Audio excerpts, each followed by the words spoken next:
Formula One has always been a well-told lie.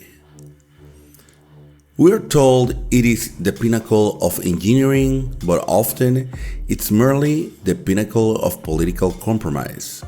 We are told it is the fastest sport in the world, yet sometimes it is the slowest to react to its own self-destruction. Today, the great circus lives in an era of unprecedented opulence. The stands are full, Liberty Media shares are trading at an all-time high, and the Drive to Survive phenomenon has turned engineers into rock stars. But while champagne flows in the Paddock Club, a document has been forged in the offices of Paris and London, a set of rules for the year 2026 that promises to save the planet, attract industry giants, and level the playing field. However, if we look past the green marketing and the enthusiastic press releases, what we see is a slow-motion train wreck.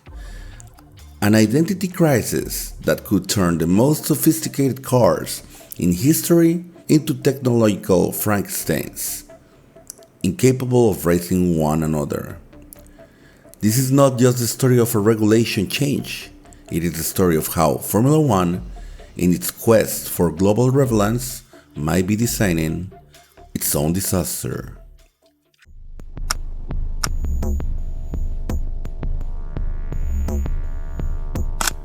To understand the danger of 2026, we must understand how we reached this peak. For decades, Formula One was an exclusive European club, a niche sport with a business model that seemed stuck in the 70s. But in 2017, Liberty Media bought the rights for approximately $4.4 billion. What they did wasn't just improve the sport, they transformed the product. Under the leadership of Chase Carey and later Stefano Domenicali, F1 stopped being a racing series and became a global entertainment platform. The boat cap introduced in 2021 was masterstroke. It turned teams from bottomless money pits into profitable franchises. Today, a team like Williams or Haas, which struggled to survive a decade ago, has an estimated value of over $1 billion. The success was intoxicating. The Miami Grand Prix, Las Vegas, the massive landing into the United States, F1 felt invisible.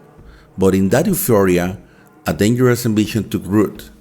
The FIA and Liberty decided that the 2026 regulations should not just be sporting but also political. It had to be the perfect bait for the manufacturers that had turned their backs on the sport: Audi, Ford, and the triumphant return of Honda. To attract these giants, F1 made a promise: we will be sustainable. The complex and expensive MGU-H, the unit that recovers energy from the turbo, was removed to simplify Audi's entry. It was decided that fuel would be 100% synthetic. Power would be split almost 50-50 between the combustion engine and electrical components. It seemed like a perfect plan. Manufacturers signed on, the market celebrated, and the narrative of Green F1 took hold. The summit was conquered, but that success had a price, and physics doesn't care about commercial contracts.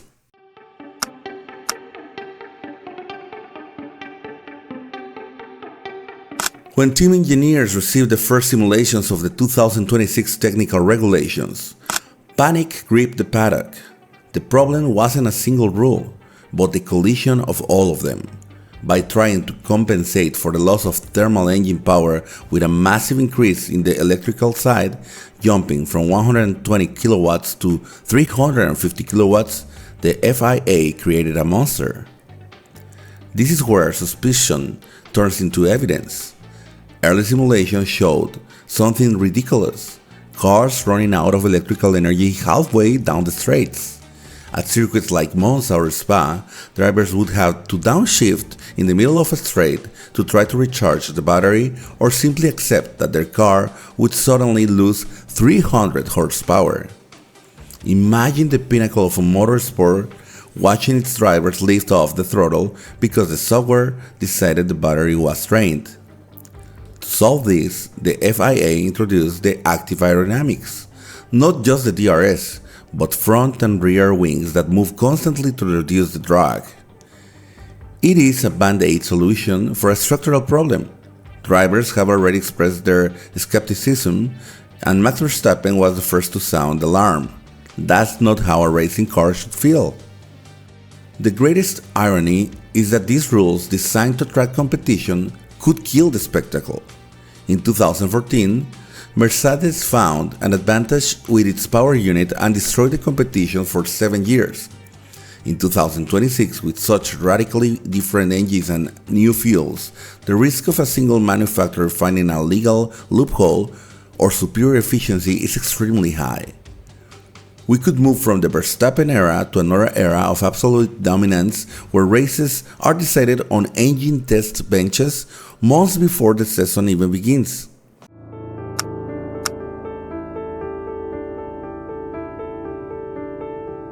The decline of a sport is not always seen in immediate viewership numbers, but in the erosion of the essence.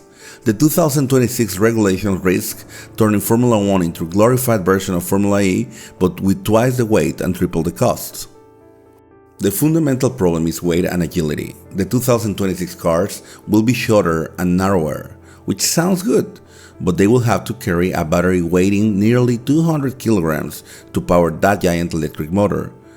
To prevent these cars from being slower than a Formula 2 car, the FIA has had to resort to active aero tricks that complicate dirty airflow. The result?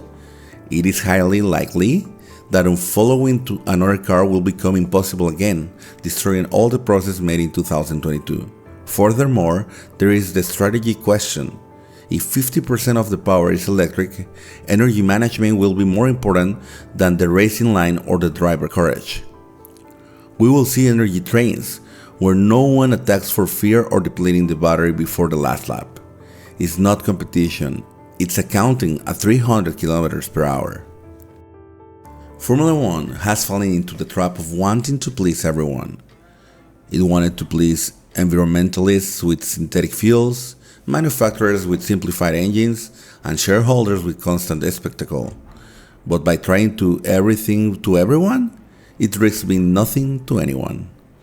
If 2026 results in a fractured grid with cars that cannot overtake and engines that fail due to lack of energy, the Liberty Media bubble will burst.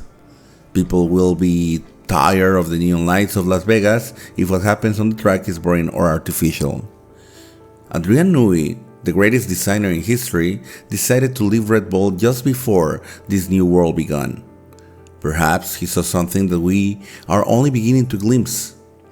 History tells us that every time F1 tries to reinvent the wheel, for reasons other than racing, the result is chaos. In the end, Formula 1 is a duel between men and machines at the limit of the possible. If the rules ensure the limit is defined by an energy-saving algorithm and not by the driver's talent, we will have lost the great circus forever. Let's hope the roar of 2026 isn't, in reality, an electric whimper of regret.